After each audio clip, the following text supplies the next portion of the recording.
네, 오늘도 예배의 자리에 오신 우리 성도님들을 축복하고 환영합니다. 이곳에서 가정에서 함께 예배하시는 모든 성도님들의 마음 가운데 주님이 주시는 귀한 평안이 이 시간 머물기 원합니다. 이 시간 주님께서 이 자리에 와 계십니다. 임재하셔서 우리의 마음과 예배를 받기 원하십니다. 이 시간 그 주님께 우리의 마음을 열어 함께 나아가는 예배가 되어지길 원합니다. 시간 예배를 위해서 잠시 기도하도록 하겠습니다. 하나님, 추운 날씨 가운데에서도 예배의 자리로 인도해 주심에 감사를 드립니다. 이 시간 우리의 심령을 활짝 열어주시고 주님 안에서 예배할 수 있도록 인도하여 주시옵소서.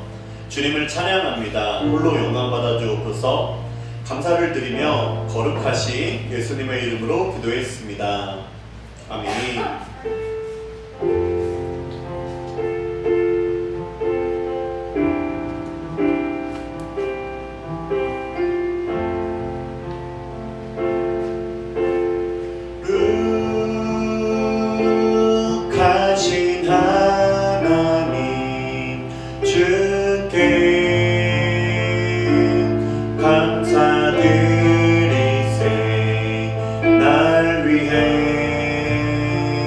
이 땅에 오신 독생자 예수, 나의 맘과 뜻 다해 주를 사랑합니다. 날 위해 이 땅에 오신 독생자 예수, 내가 약할 때 강함 주고 가난할 때 우리를 구역해 하신 나의 주, 감사. 내가 약할 때, 내가 약할 때 강함 주고 가난할 때 우리를 구역해 하신 나의 주. 우리 한 번 더 고백할까요? 내가 약할 때, 내가 약할 때 강함 주고 가난할 때 우리를 구역해 하신 나의 주, 감사. 내가 약할 때 강함 주고 가난할 때 우리를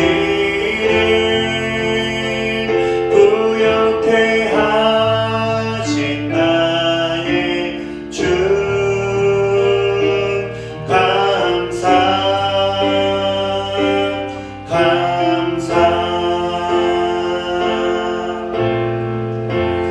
약할 때 강함 되시네, 나의 보배가 되시네.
잔을 채우네 주 나의 모든 우리 2절 다시 한번 찬양합니다.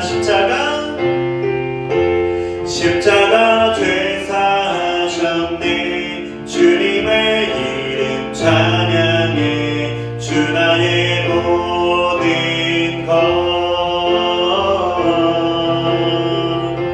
쓰러진 나를 세우고 나의 빈 잔을 채우네 주 나의 모든 것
시간 찬양하실 때 존귀하신 그 주님의 이름을 박수하시면서 함께 찬양하기 원합니다.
권능으로 임하셨네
다시 한번 할렐루야 찬양합니다. 할렐루야 그의 나라가 눈을 뜨며 할렐루야 임하소서. 저는 자니 걷게 되리니 나는 선포하리 만왕의 왕 예수 주의 나라. 나는 선포합니다. 아멘. 나는 선포하리 만왕의 왕 예수 주의 나라 임하시네. 우리 만왕의 왕이 되신 그분 앞에 큰 영광의 박수 올려드리겠습니다. 할렐루야.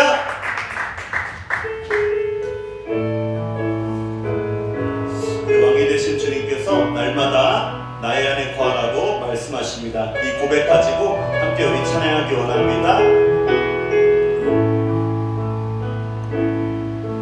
나의 안에 거하라. 나는 내 하나님이니 모든 환난 가운데 너를 지키는 자라. 두려워하지 말라. 내가 널 도와주리니 놀라지 말라. 내 손 잡아주리라. 나의 안에 거하라. 나의 안에 거하라. 나는 내 하나님이니 모든 환난 가운데 너를 지키는 자라. 두려워하지 말라. 내가 널 도와주리니 놀라지 말라. 내 손 잡아주리라. 내가 너를 지명하여 불렀나니 너는 내 것이라. 내 것이라. 너의 하나님이다. 내가 너를 보배롭고 존귀하게 여기노라. 너를 사랑하는 내 여호와라. 나의 안에 거하라. 나의 안에 거하라. 나는 내 하나님이니 모든 환난 가운데 너를 지키는 자라. 두려워하지 말라. 내가 널 도와주리니 놀라지 말라. 내 손 잡아주리라. 내가 너를 지명하여 불렀나니 너는 내 것이라. 내 것이라. 너의 하나님이라.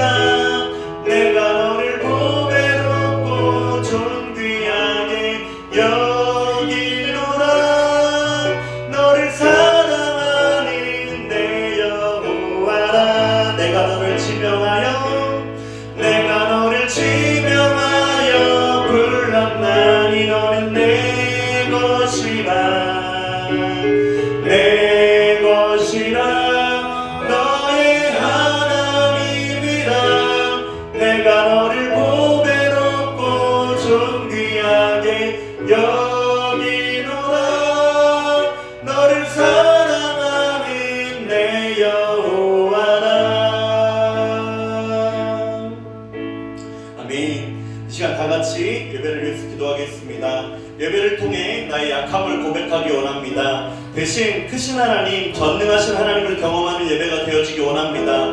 말씀을 선포하시는 목사님과 가정에서 이곳에서 함께 예배하신 우리 모든 성도님들의 심령을 위해서 시간 주님의 이름을 크게 한 번만 부르고 다 같이 통성으로 기도하겠습니다. 주여.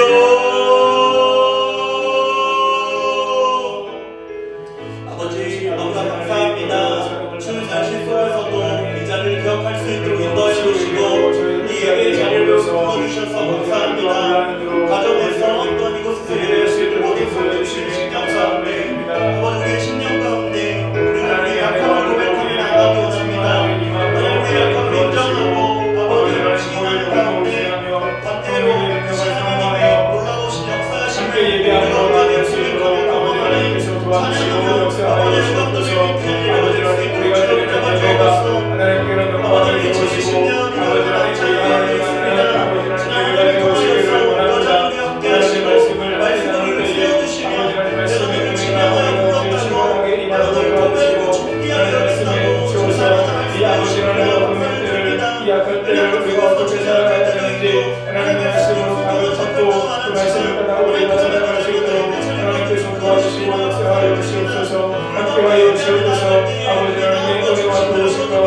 하나님을 예배하며 하나님만의 감격을 따라서 아버지 하나님 우리가 이 약한 세대 속에서 거룩하게 거룩한 삶을 살아갈 수 있도록 아버지 하나님 도와주시고 모든 우리의 삶이 하나님께 영광이 되는 삶이 되도록 하나님께서 받으시는 삶이 되도록 아버지 도와주시고 함께하여 주옵소서. 아버지 하나님의 뜻이 무엇인지 하나님께서 우리에게 무엇을 말씀하시는지 무엇을 원하시는지 우리가 온전히 분별할 수 있도록 아버지 하나님 도와주시고 특별히 아버지 하나님 주님 다시 오시는 날이 하루하루 다가옴을 아버지 하나님 우리가 기억하며 항상 하나님 앞에 깨어있는 삶으로 살아가도록 도와주옵소서. 준비하며 살아갈 수 있도록 아버지 도와주옵소서. 준비하는 삶을 통해 하나님의 거룩하신 뜻을 이루고 하나님의 영광을 나타내며 우리가 살아가도록 아버지 도와주시고 함께하여 주시옵소서. 좋으신 아버지 하나님 은혜를 감사합니다.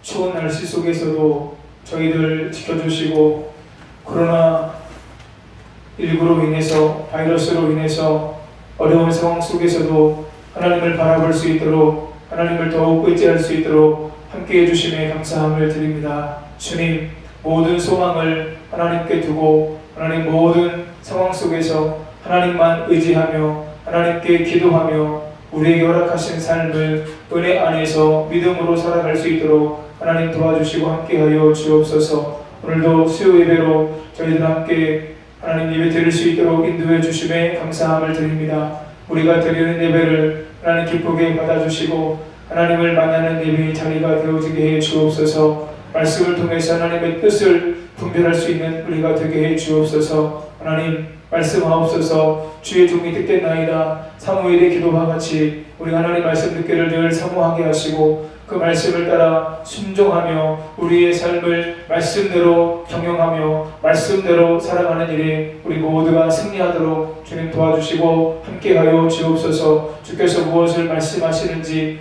무엇을 우리에게 들려주시기를 원하시는지 무엇을 원하시는지 하나님 민감하게 깨어 들을 수 있는 우리가 되도록 도와주시고 영적인 민감한 가운데 하나님의 뜻 받들어 믿음으로 살아가며 영광 돌리게 하여 주옵소서. 부족한 종이 말씀을 들고 섰습니다. 연약한 인간의 모습은 십자가로 감추시고 말씀의 도구로 사용해 주옵소서. 주님의 뜻을 이루어 주옵소서. 모든 것 주님께 감사드리며 예수님의 이름으로 기도하옵나이다. 아멘. 하나님 말씀 마가복음 13장 14절로 27절입니다.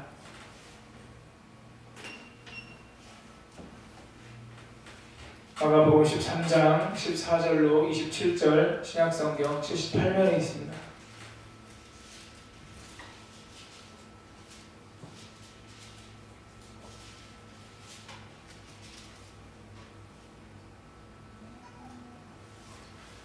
우리 한 절씩 교독하겠습니다. 멸망에 가증한 것이 서지 못할 곳에 선 것을 보거든 읽는 자는 깨달을진저 그때에 유대에 있는 자들은 산으로 도망할지어다. 지금 위에 있는 자는 내려가지도 말고 집에 있는 무엇을 가지러 들어가지도 말며 밭에 있는 자는 겉옷을 가지러 뒤로 돌이키지 말지어다. 그 날에는 아이된 자들과 젖먹이는 자들에게 화가 있으리로다. 이 일이 겨울에 일어나지 않도록 기도하라. 이는 그 날들이 환난의 날이 되겠으리라. 하나님께서 창조하신 시초부터 지금까지 이런 환난이 없었고 후에도 없으리라. 만일 주께서 그 날들을 감하지 아니하셨더라면 모든 육체가 구원을 얻지 못할 것이거늘 자기가 택하신 자들을 위하여 그 날들을 감하셨느니라. 그때에 어떤 사람이 너희에게 말하되 보라 그리스도가 여기 있다 보라 저기 있다 하여도 믿지 말라. 거짓 그리스도들과 거짓 선지자들이 일어나서 이적과 기사를 행하여 할 수만 있으면 택하신 자들을 미혹하려 하리라. 너희는 삼가라. 내가 모든 일을 너희에게 미리 말하였노라. 그때에 그 환난 후 해가 어두워지며 달이 빛을 내지 아니하며 별들이 하늘에서 떨어지며 하늘에 있는 권능들이 흔들리리라. 그때에 인자가 구름을 타고 큰 권능과 영광으로 오는 것을 사람들이 보리라. 같이 읽습니다. 또 그때에 그가 천사들을 보내어 자기가 택하신 자들을 땅 끝으로부터 하늘 끝까지 사방에서 모으리라. 아멘. 서로 바라보면서 축복하면서 인사하시겠습니다. 예수님 안에서 좋은 일이 있습니다. 예수님 안에서 좋은 일이 있습니다. 이렇게 한번 인사하실까요? 예수님 때문에 더 행복해지세요. 예수님 때문에 더 행복해지세요. 아멘. 이 온라인으로 예배를 참여하시는 분들에게도 동일한 하나님의 은혜와 함께하심이 이 시간 예배를 통해서 풍성하게 임하시기를 예수님의 이름으로 축복합니다.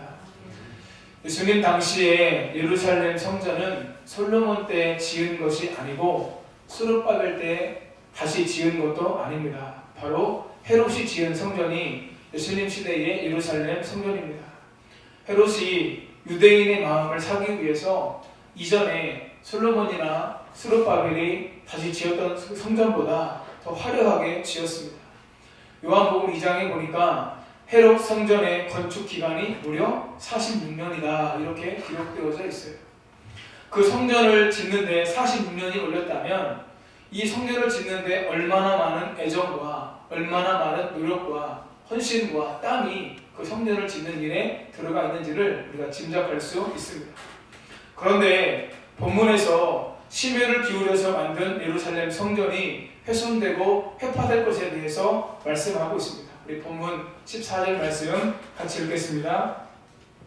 멸망에 가증한 것이 서지 못할 곳에 선 것을 보거든 읽는 자는 깨달을진저 그때에 유대에 있는 자들은 산으로 도망할지어다. 아멘.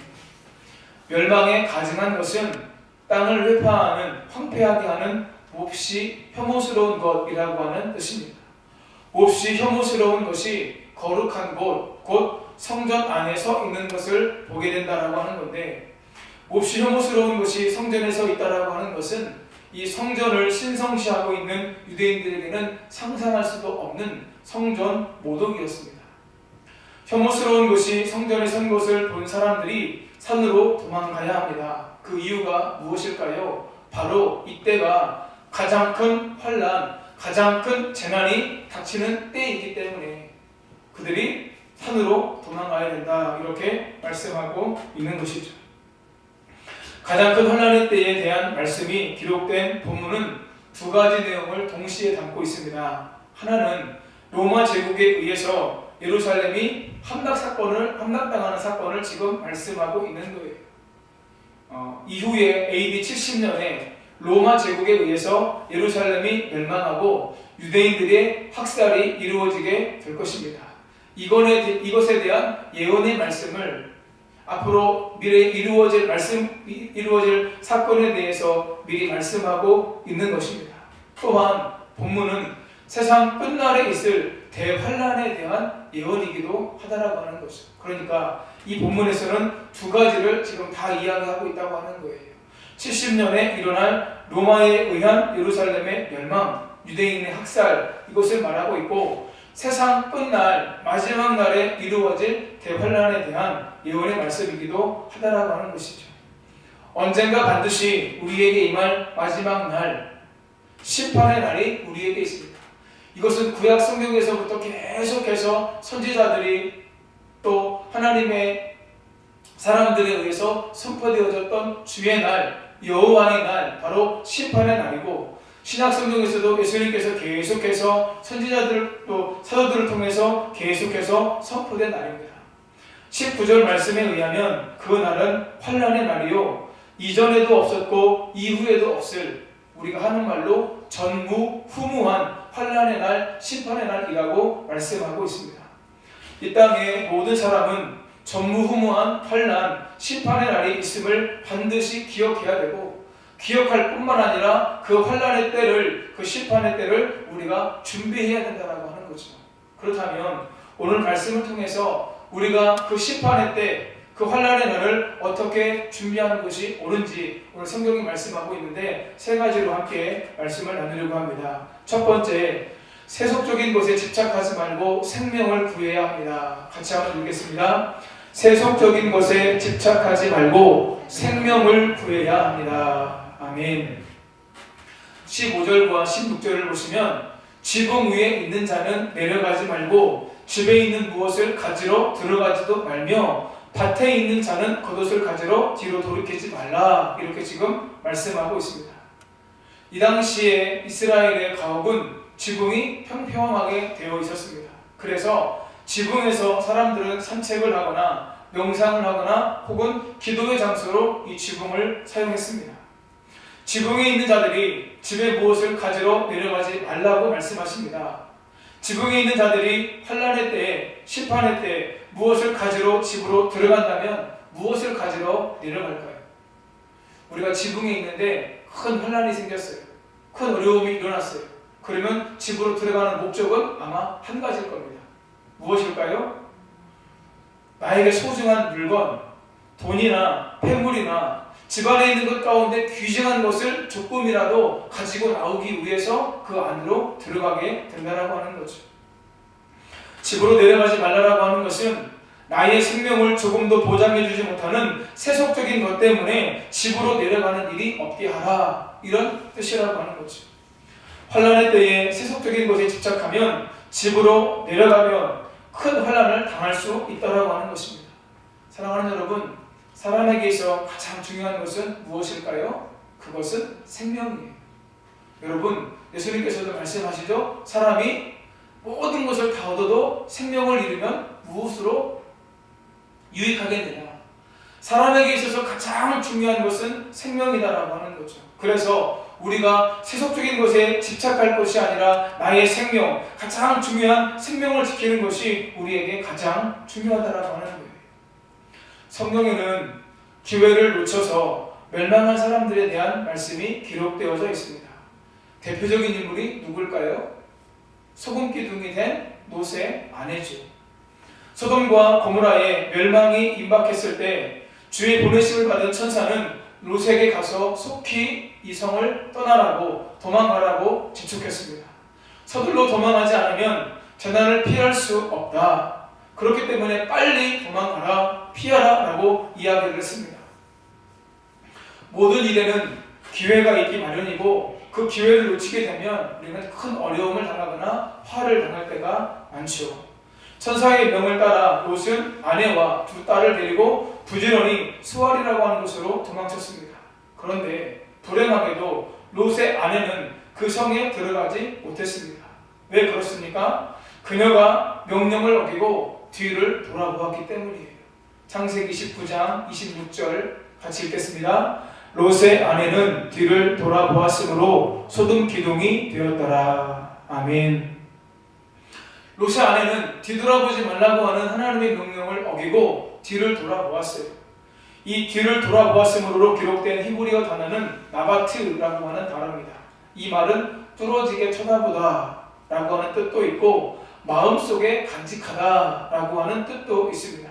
그래서 롯의 아내가 뒤를 돌아보았다고 하는 것은 무슨 의미일까요?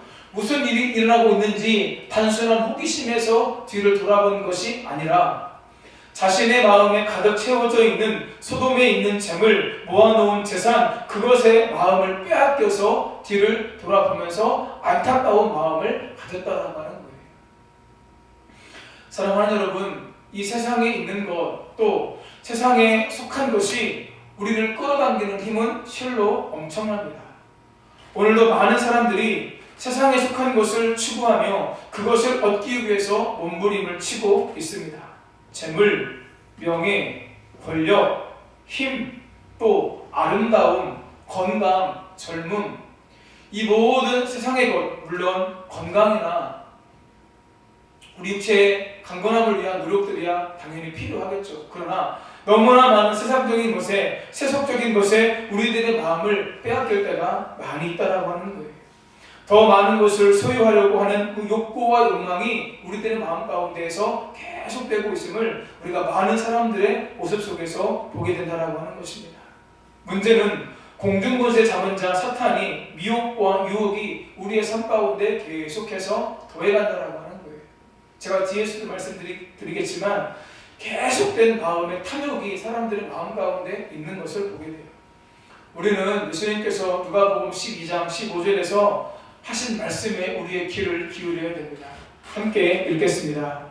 그들에게 이르시되 삶과 모든 탐심을 물리쳐라. 사람의 생명이 그 소유에 넉넉한 데 있지 아니하니라 하시고. 아멘. 여러분, 사람에게 생명이 가장 중요한 건데 이 사람의 생명을 얻는 것이 그 소유에 넉넉한 데 있지 않다. 그러면서 예수님께서 모든 탐심을 물리쳐라 이렇게 말씀하셨다고 하는 거예요. 여러분 이 12장 15절 말씀을 새번역이 조금 더 쉽게 기록하고 있습니다. 그리고 사람들에게 말씀하셨다. 너희는 조심하여 온갖 탐욕을 멀리하여라. 재산이 차고 넘치더라도 사람의 생명은 거기에 달려있지 않다. 아멘. 재산이 차고 넘치더라도 사람의 생명은 거기에 달려있지 않기 때문에 조심하고 온갖 탐욕을 멀리하라. 지금 예수님께서 이렇게 말씀하셨다고 하는 거예요. 예수님께서 사람에게 가장 중요한 것은 생명이심을 말씀하셨습니다. 그런데 사람이 생명을 충만하게 소유하며 살아가는데 방해물이 있는데 그것이 무엇이냐면 탐심이라고 하는 말이에요. 여러분 탐심이 헬라어로 플레오쇼시아라고 하는 말입니다. 이 말이요 합성어인데요. 플레온이라고 하는 말과 표시아라고 하는 말이 합쳐진 단어인데 이게 무슨 뜻이냐면 한번 따라 하시겠습니다. 만족할 줄 모르는 욕심. 여러분 이게 바로 탐심이라고 하는 거예요. 탐심이 어떤 특징이 있어요? 만족하지 못하게 한다는 거예요. 채우고 또 채워도 만족하지 못하고 소유하고 더 소유해도 만족하지 못하도록 우리 마음을 끌어당기는 힘, 이게 바로 무엇이냐면 탐심이라고 하는 거죠. 여러분 지금 우리는 세상을 살면서 이 탐심에 빠져있는 사람들의 모습을 너무나도 쉽게 보게 됩니다. 여러분 믿지 않는 사람들이 탐심을 가지고 살아가는 것도 그렇게 아름다워 보이지 않는데 믿음의 사람들마저도 이 탐심에 빠져있는 모습들을 많이 보게 돼요. 더 많이 소유하고 더 많이 채우고자 하는 이 채워도 만족할 줄 모르는 이 욕심을 채우기 위해서 사람들이 탐심으로 자기의 삶을 살아가고 있다라고 하는 거죠. 사람에게 가장 중요한 것은 생명입니다. 생명보다 더 중요한 것은 아무것도 없습니다. 가장 중요한 생명을 얻기 위해서 중요하지 않은 것을 포기하고 내려놓음이 사람에게 지혜라고 하는 거죠. 생명을 얻기 위해 많은 사람들이 우리에게 참 만족을 주지 못할 것을 추구하며 살아가고 있는데 생명을 얻지 못하는 것을 과감히 내려놓고 생명을 얻기 위해서 하나님 앞에서 예수 그리스도 안에서 하나님의 뜻대로 살아가는 것이 우리에게 유익이라고 하고 마지막 때에 우리가 준비하며 살아가야 될 삶의 모습이라고 하는 거죠. 전능자의 그늘이라고 하는 책을 썼던 짐 엘리엇이 아주 유명한 말을 남겼습니다. 우리 성도님들 많이 들어보셨을 텐데 한 번 더 들어보세요. 영원한 것을 얻기 위하여 영원하지 않는 것을 버리는 사람은 결코 바보가 아니다. 여러분 영원한 것이 있고요 영원하지 않는 것이 있어요. 여러분 영원한 것은 무엇입니까? 우리의 영혼이 영원합니다.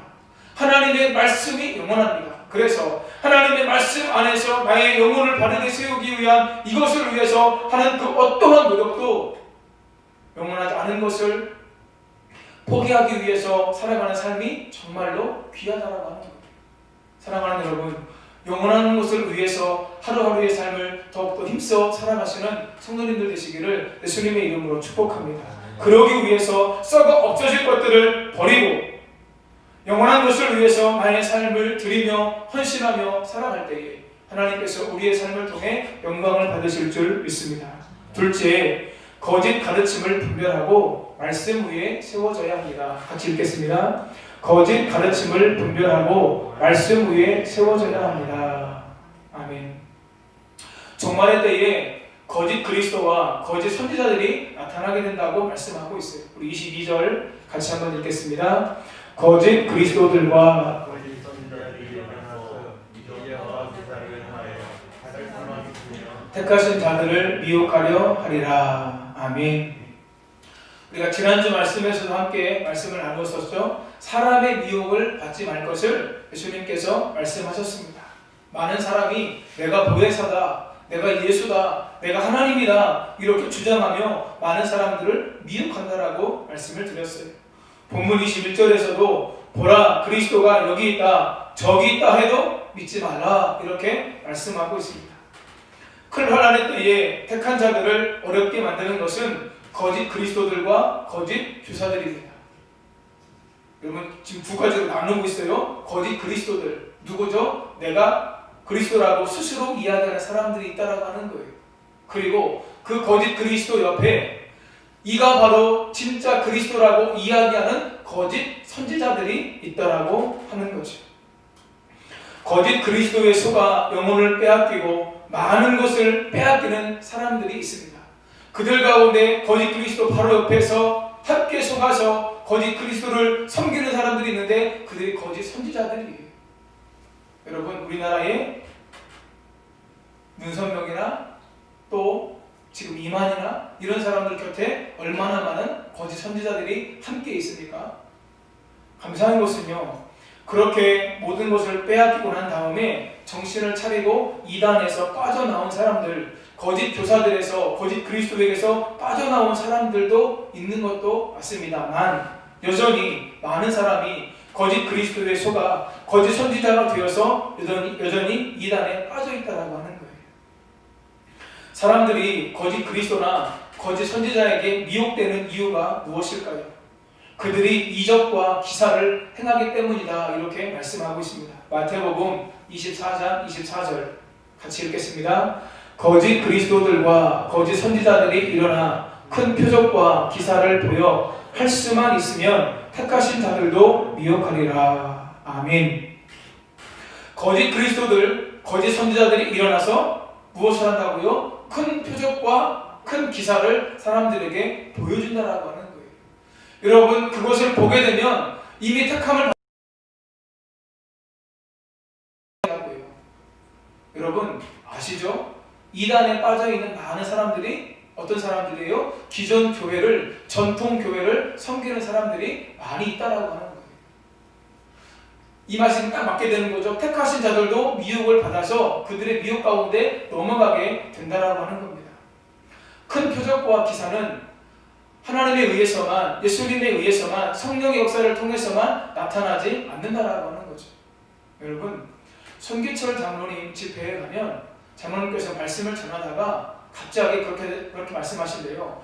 2층 왼쪽에 있는 어떤 분의 무릎을 하나님께서 치료하셨습니다, 이렇게 말씀하신대요. 그러면 진짜로 그렇게 낫는 분이 있대요.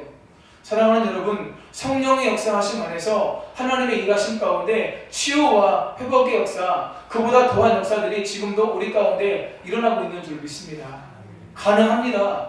하나님께서 역사하시기 때문에, 성령께서 역사하시기 때문에. 그런데 그런 놀라운 치유와 회복의 역사가 하나님의 역사를 통해서만 일어나는 것이 아니라 악한 영의 역사를 통해서도 일어날 수 있다라고 하는 거예요. 모세가 바로 앞에 섰을 때 모세가 지팡이를 바로 앞에 던졌습니다. 무엇이 되었습니까? 뱀이 되었습니다. 그 모습을 보고 바로 왕과 곁에 있는 신하들과 술사들이 두려워했다가 이 술사들 가운데도 몇 사람이 지팡이를 던졌는데 뭐가 돼요? 뱀이 돼요. 여러분, 하나님만 지팡이를 뱀으로 만드는 것이 아니라고 하는 거예요. 여러분, 이 영적인 곳에는 힘이 있기 때문에 악한 영을 통해서도 역사가 나타날 수 있다라고 하는 거죠. 중요한 건 우리가 분별해야 된다라고 하는 겁니다. 어떻게 분별할 수 있을까요? 이것이 하나님께로부터 온 것인지 우리가 첫 번째 분별할 수 있고요. 두 번째, 이것이 하나님을 위한 것인지 이걸 통해서 우리가 분별할 수 있다라고 하는 거예요.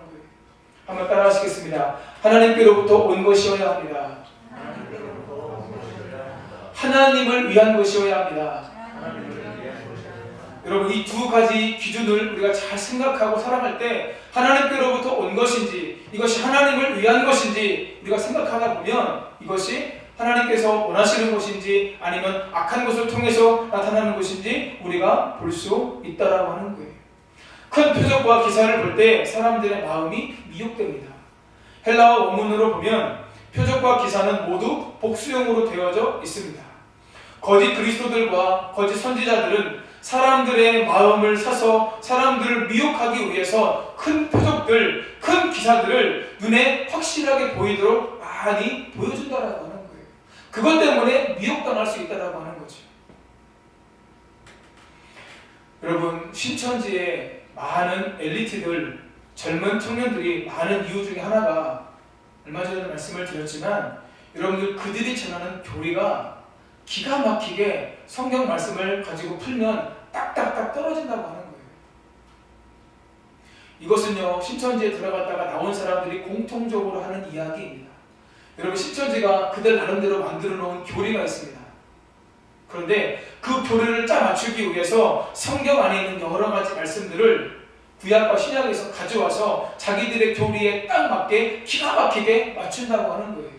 그러면 일반 교회에서 이 말씀에 대한 목마름이 있었던 사람들이 신천지에 가서 성경 공부를 하면서 기가 막히게 딱 떨어지는 이 말씀들을 들으면서 어떻게 돼요? 와, 여기에 정말 진리가 있구나 라고 하는 것들을 깨닫게 되고 그 안에서 자기들 가운데 놀라운 역사들을 경험하게 된다라고 하는 거죠. 그러므로 말미암아 어떤 일이 벌어져요? 신천지에 깊이 빠지게 되는 거예요.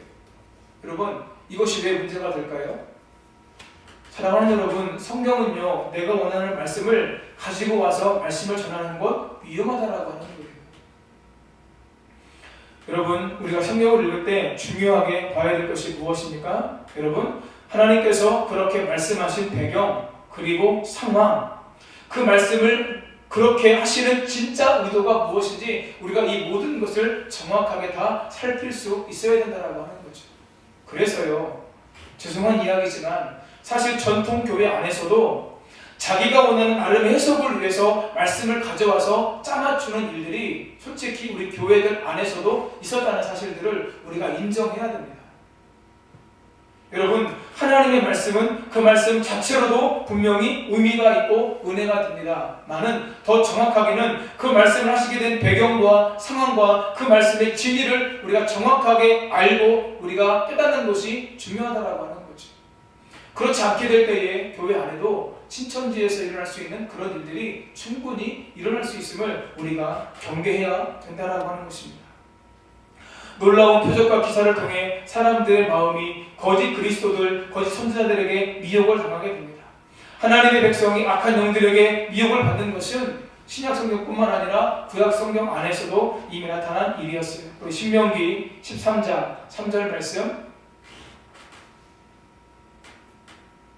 제가 읽겠습니다.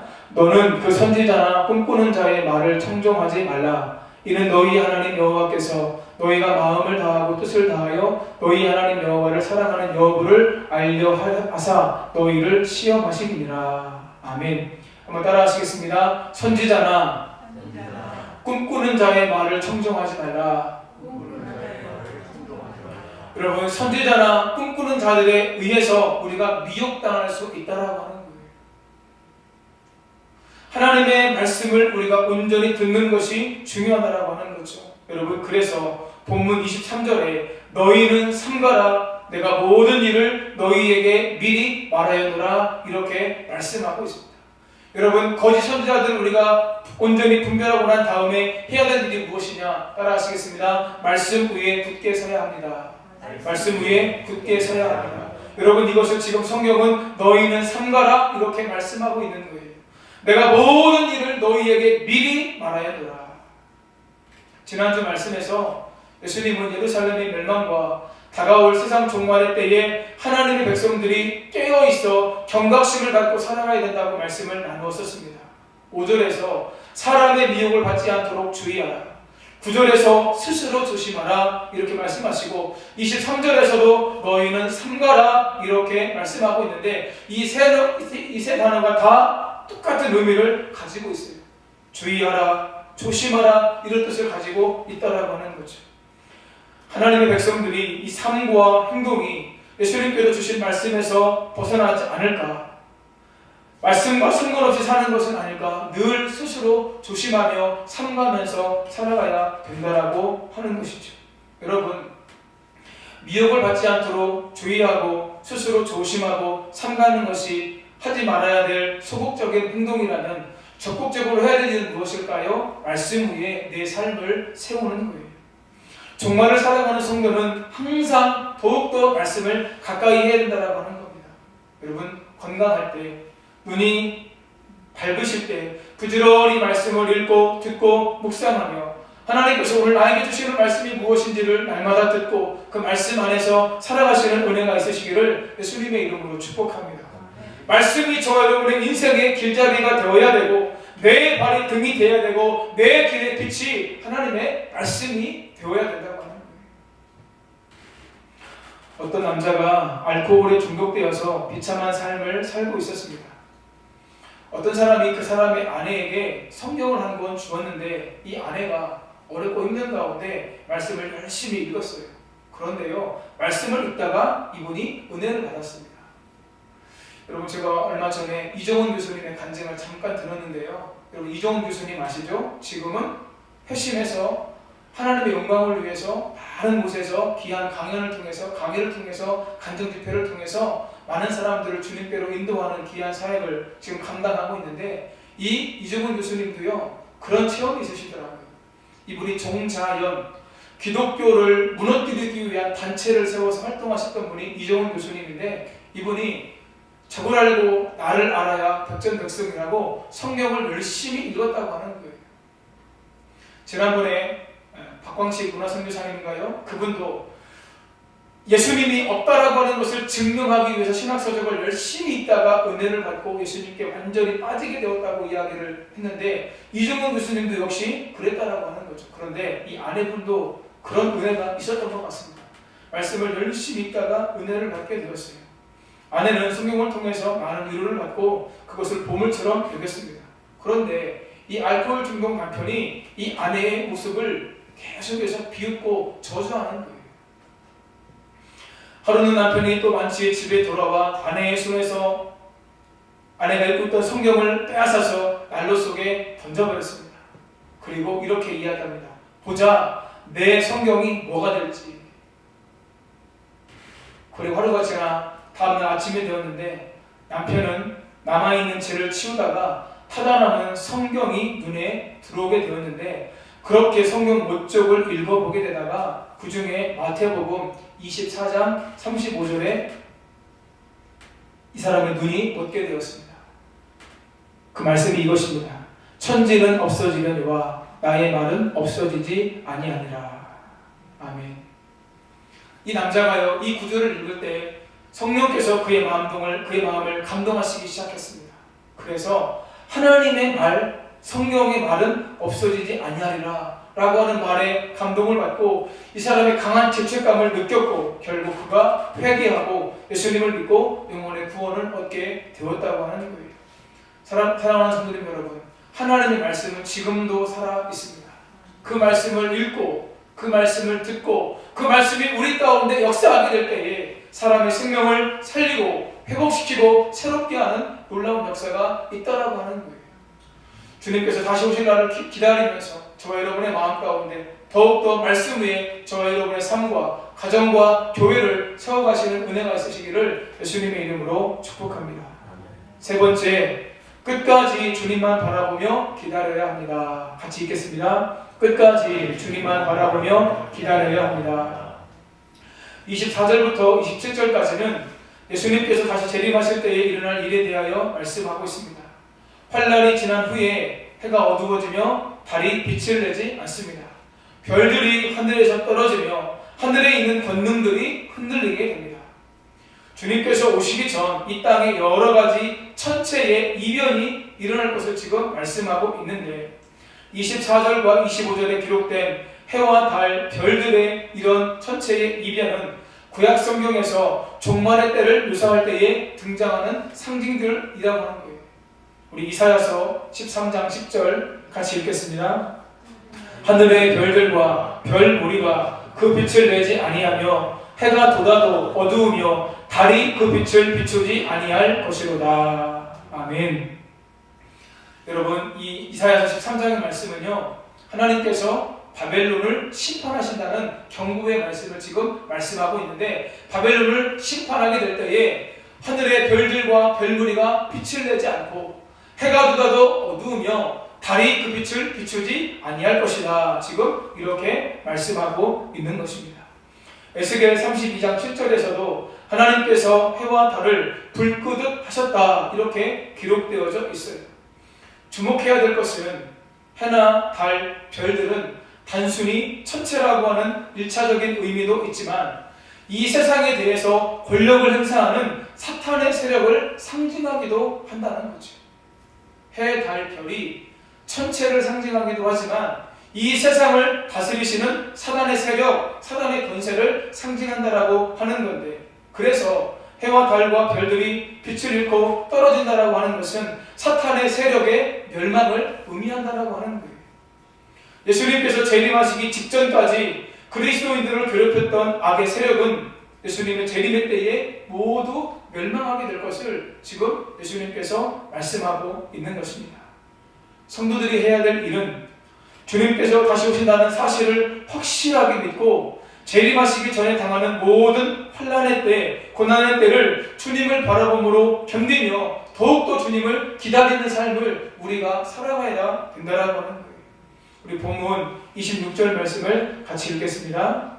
그때에 인자가 구름을 타고 큰 권능과 영광으로 오는 것을 사람들이 보리라. 아멘. 그때에 언제요? 심판의 날에, 큰 환난의 날에 모든 것이 끝나고 난 다음에 예수님께서 천사장의 나팔 소리와 함께 이 땅에 임하신다라고 하는 거예요. 큰 권능과 영광으로 오는 것을 사람들이 보게 될 것이다. 사도행전 1장에서 예수님께서 하늘로 승천하시는 것을 보고 있던 사람들에게 천사가 말합니다. 갈릴리 사람들아, 어찌하여 하늘을 쳐다보느냐? 너희 가운데 하늘로 올려주신 예수는 하늘로 가심을 본 그대로 오시리라. 한번 따라하시겠습니다. 하늘로 가신 대로 다시 오십니다. 하늘로 가신 대로 다시 오십니다. 사랑하는 성도님 여러분, 오늘 저와 여러분 안에 이 믿음이 온전히 세워지시기를 예수님의 이름으로 축복합니다. 반드시 예수님께서 다시 오십니다. 여러분, 이것이 우리 모두에게 가장 중요한 소망의 근거라고 하는 거예요. 이 땅에서 우리가 때로는 믿음을 지키기 위해서, 우리가 믿음대로 살기 위해서 나 예수 믿는 사람이다 라고 이야기함으로 말미암아 당하는 어려움들이 분명히 있습니다. 계속해서 말씀드렸죠. 여러분, 경건하게 살고자 하는 자들은 뭐가 있다고요? 핍박이 있다고요. 박해가 있다고요. 앞으로 계속될 것입니다. 그런데 그것이 끝이 아니라고 하는 거예요. 하나님께서 말씀하신 대로 예수님께서 분명히 다시 오셔서 어떤 사람들은 생명의 부활로, 어떤 사람들은 심판의 부활로 하나님께서 역사하신다라고 하는 거죠. 오늘 우리에게 중요한 것은 다시 오실 주님을 맞이할 준비를 우리가 항상 해야 된다라고 하는 거예요. 환난의 때를 인내로써 경주하며 주님을 더욱더 사모하면서 하루하루의 삶을 우리가 믿음으로 살아가는 것이 필요하다라고 하는 거죠. 존이라고 하는 사람이 있었습니다. 그는 하나님의 도우심으로 성공해서 그리스도를 증언하는 사람으로 신실하게 살아가는 한 의사의 운전사였습니다. 그 의사는 가끔 이 존과 그의 영혼 그리스도를 영접하는 것이 얼마나 중요한지를 함께 자주 이야기를 주고받았습니다. 어느 날 그는 주님께서 다시 오심을 기다리는 소망에 관한 이야기를 하다가 자기 운전기사 존에게 이야기합니다. 여보게, 주님께서 오시면 자네가 내 차를 가지게나, 이렇게 이야기했습니다. 그러니까 존이 기뻐서 정중하게 감사의 뜻을 표합니다. 또 이 의사가 이야기합니다. 그리고 존, 그때 자네 부인을 데리고 우리 집에 와서 우리 집에서 살게나, 이렇게 이야기했습니다. 다시 한번 존은 열띤 목소리로 감사합니다, 감사합니다를 연발하게 되었습니다. 게다가 그의 주인은 주 예수님께서 오시면 자기의 모든 토지와 재산을 다 가져도 좋다는 말까지 덧붙였습니다. 존은 마음이 기쁘기가 한량없었습니다. 존은 집에 와서 부인에게 이 주인이 한 이야기를 다 들려주었습니다. 부부는 마음이 들떠서 잠자리에 들었는데 이 존이 잠을 이룰 수가 없는 거예요. 왜 잠을 이룰 수가 없었을까요? 차를 갖게 되고 집을 갖게 되고 토지와 재산을 다 가져도 좋다는 말을 들었기 때문에 잠이 오지 않는 것이 아니라, 천국이 얼마나 좋은 곳이면 의사 선생님이 좋은 집, 새 차, 그 많은 토지와 그 많은 재산을 다 버리고 주님이 재림하시면 그곳으로 가겠다고 이야기하는가? 이것에 이 존이 잠을 이룰 수가 없었던 거예요. 그리고 곰곰이 생각하다가 그가 자리에서 일어나 주인집으로 달려가 문을 두드렸습니다. 이에 주인이 나오자 그가 이야기합니다. 선생님, 그 자동차 저 싫습니다. 당신의 집도, 당신의 돈도, 당신의 그 넓은 땅과 재산도 다 싫습니다. 의사가 이야기합니다. 그럼 자네가 원하는 게 뭐란 말인가? 의사가 묻자 운전수가 대답했습니다. 저는 구원받기를 원합니다. 그래서 저도 당신처럼 주님께서 오실 때를 준비하고 있다가 천국에 가고 싶습니다. 이렇게 이야기를 했습니다. 사랑하는 성도님 여러분, 이 땅은 우리가 잠깐 살아가는 땅이요, 우리의 영원한 삶은 하나님의 나라에서 영원토록 살게 믿는 사람들에게 날마다 이 소망으로 가득 채워져 있어야 됩니다. 사랑하는 여러분, 저 여러분이 늘 기억했으면 좋겠습니다. 주님께서 다시 오실 날이 있다는 사실을 우리가 늘 마음에 기억하고, 오늘 내가 그 주님을 맞이하기 위해서 무슨 준비를 해야 될지, 어떤 준비를 해야 될지, 내가 그 준비를 하는 데 있어서 방해가 되는 것은 무엇인지, 그것을 철저하게 내려놓고 그것을 포기하고, 제가 전에 수정교회에 갔을 때 보았던 그 문구가 계속해서 마음에 남아요. 한번 더 따라 하실까요? 천국을 침노하는 자는 복이 있습니다. 다시 한번요. 천국을 침노하는 자는 복이 있습니다. 사랑하는 여러분, 날마다 천국을 침노하는 자로 살아가시기를 예수님의 이름으로 축복합니다. 여러분, 천국을 침노하셔야 돼요. 이 땅의 다가 아니에요. 나그네 삶이에요. 반드시 다시 오시게 될 것이고, 우리가 그날에 하늘에서 주님을 맞이하게 되고 우리가 휴거되어서 영원한 하나님 나라에서 우리가 살게 될 것입니다. 끝까지 주님을 바라보고 기다리며 준비하시는 저와 성도님들이 되셔서 그 놀라운 영광을 누리며 살아가시는 은혜가 있으시기를 예수님의 이름으로 축복합니다. 우리 주님 다시 오실 때까지 피아노 반주가 없지만요, 우리 같이 함께 찬양하면서 주님께로 나가시겠습니다. 주님 다시 오실 때까지 나는 이 길을 가리라. 좁은 문 좁은 길 나의 십자가 지고 나의 가는 이 길 끝에서 나는 주님을 보리라. 영광에 내 주님 나를 맞아주시리. 주님 다시 오실 때까지 나는 일어나 달려가리라. 주의 영광 온 땅 덮을 때 나는 일어나 노래하리. 내 사모하는 주님 온 세상 굳으시라. 내 사모하는 주님 영광의 왕이시라. 주님 다시 오실 때까지 나는 일어나 달려가리라. 주의 영광 온 땅 덮을 때 나는 일어나 노래하리. 내 사모하는 주님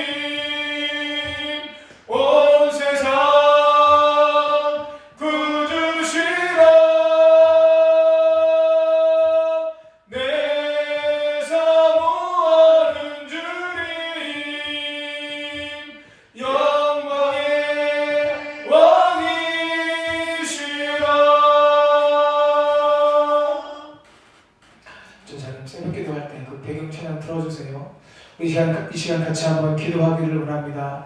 사랑하는 주님, 사랑하는 여러분, 큰 환난의 때가 분명히 우리에게 임하게 됩니다. 그리고 주님께서 이 땅에 다시 오시게 되는데 다시 오실 주님을 우리가 늘 기다리며 항상 준비하며 살아갈 수 있도록 하나님 도와주시고 함께해 주옵소서. 세속적인 것, 영원하지 않은 것, 그것에 우리 마음을 빼앗기지 않고 그것에 집착하지 않도록 도와주시고 날마다 가장 중요한 나의 생명을 구하는 일을 위해서 우리가 살아갈 수 있도록 도와주옵소서. 거짓 가르침을 분별하게 하시고 그러기 위해서 더욱더 하나님 말씀 위에 우리가 세워지는 은혜가 있도록 도와주옵소서. 하나님 말씀의 기준에 더 철저히 우리가 들어가 잠기는 역사가 있어지도록 하나님 도와주시고 함께하여 주옵소서. 마지막 기도하실 때 끝까지 주님만 바라보며 기다리며 준비하는 자들로 우리가 살아갈 수 있도록 도와주시고 때로 우리가 믿음을 지키는 것 때문에 당하는 환난이 있다면 박해가 있다면 그때를 잘 이겨내며 견딜 수 있도록 도와주시고 날마다 주님과 동행하는 삶을 살아가는 가운데 하나님의 역사를 함께 이루며 나가도록 하나님 도와주시고 함께해 주옵소서.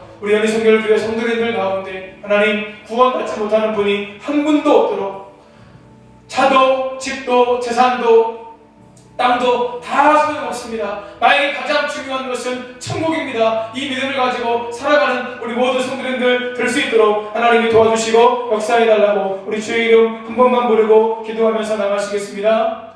주여,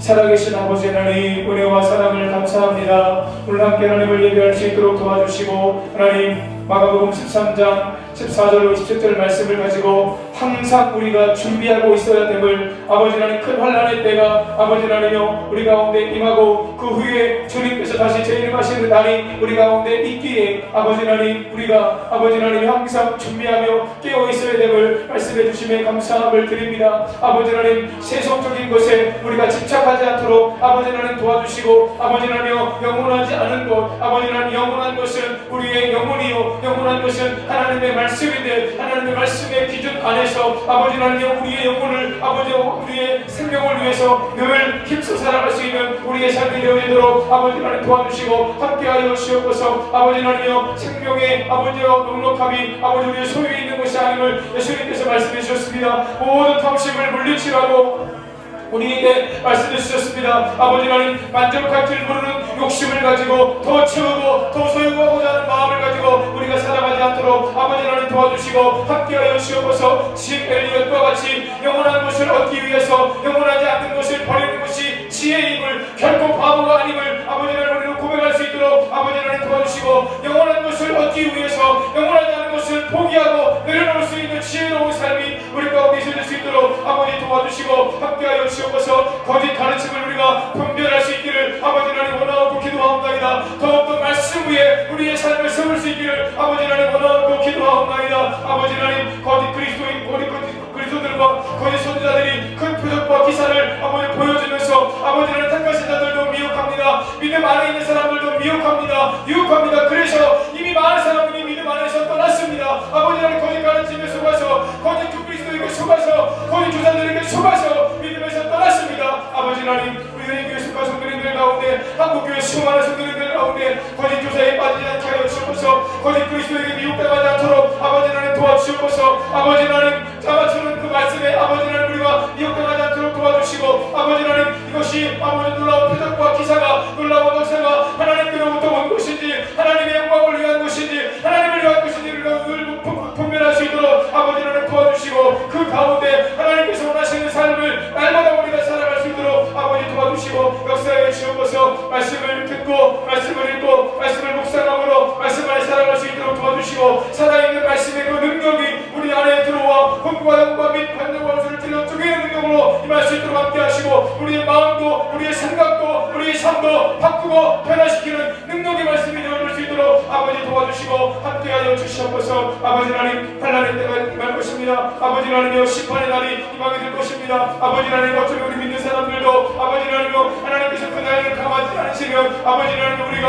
아버지도 환난을 당할 수도 있습니다. 어쩌면 지금 우리가 살아가는 세상이 아버지가 당하는 핍박 현장이고 환난의 현장일 수도 있음을 아버지 하나님 깨닫게 됩니다. 믿기 때문에 아버지 손가락질을 당해야 되고 믿기 때문에 비판을 받아야 되는 이런 모습들이 분명히 있음을 것임을 아버지 하나님 경험하고 있습니다. 주님 견디게 하소서, 이기게 하소서. 아버지 하나님 주님께서 반드시 다시 오신다는 사실을 저희들이 기억할 수 있도록 아버지 하나님 도와주시고 함께하여 주옵소서. 잠시 당하는 고난이 장차 하나님 나라에서 누릴 영광과 좋게 비교할 수 없다는 사실들을 아버지 하나님 저희가 기억할 수 있도록 아버지 하나님 도와주시고 더욱더 우리의 믿음을 바르게 세워서 다시 오실 주님을 맞이할 준비를 언제든지 할 수 있는 우리 모두가 되도록 하나님이 도와주시고 함께하여 주옵소서. 우리에게 가장 중요한 건 천국을 얻는 것이라는 사실을 기억하며 아버지 하나님 천국을 얻기 위해서 아버지 방해가 된 것이 있다고 한다면 내려놓고 포기할 수 있는 용기와 결단이 우리 가운데 있으도록 아버지께서 도와주시고 함께하여 주옵소서. 역사하여 주옵소서. 주님 도와주시옵소서.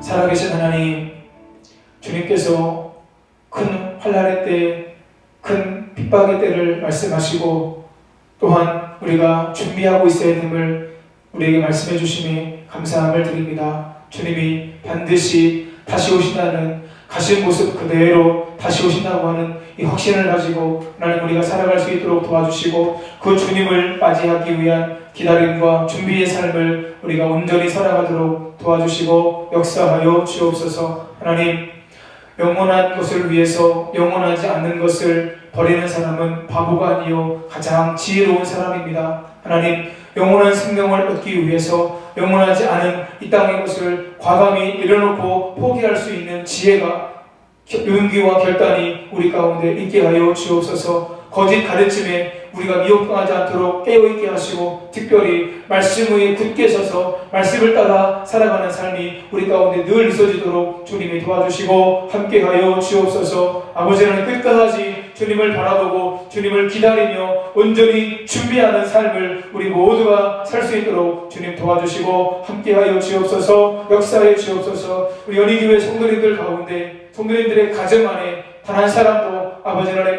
구원받지 못하는 영혼 없도록 모두가 다 천국 백성으로 살게 하시고 하나님 나라를 소망하며 천국을 침노하는 자로 살아갈 수 있도록 하나님 도와주시고 함께하여 주시옵소서. 모든 것 주님께 의탁드리고 우리 가운데 이 모든 것을 이루실 것을 믿고 감사드리며 우리를 위해서 죽으시고 다시 살아나심으로 그리스도가 주가 되신 예수님의 이름으로 기도하옵나이다.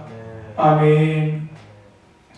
하늘에 계신 우리 아버지, 아버지의 이름을 거룩하게 하시며 아버지의 나라가 오게 하시며 아버지의 뜻이 하늘에서와 같이 땅에서도 이루어지게 하소서. 오늘 우리에게 일용할 양식을 주시고 우리가 우리에게 잘못한 사람을 용서하여 준 것 같이 우리 죄를 용서하여 주시고 우리를 시험에 빠지지 않게 하시고 악에서 구하소서. 나라와 권능과 영광이 영원히 아버지의 것입니다. 아멘.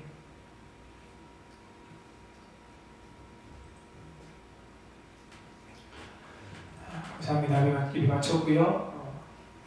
주일날 광고를 드리겠지만 당회에서 저희 사후총회를 3단계로 바뀌지 않는 한은 2.5단계 안에서는 마지막 주에 저희가 사후총회를 하는 것으로 그렇게 당회에서 결정이 났습니다. 성도님들 같이 기도해 주시고요.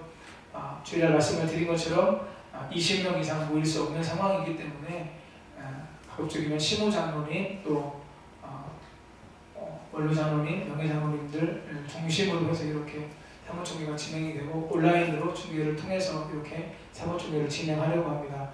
3단계가 되지 않아 이것이 가능하거든요. 그래서 같이 기도해 주시고 계속해서 성도님들 기도하는 삶을 통해서 하나님의 은혜를 풍성히 경험하시기를 축복합니다. 예배 마치겠습니다.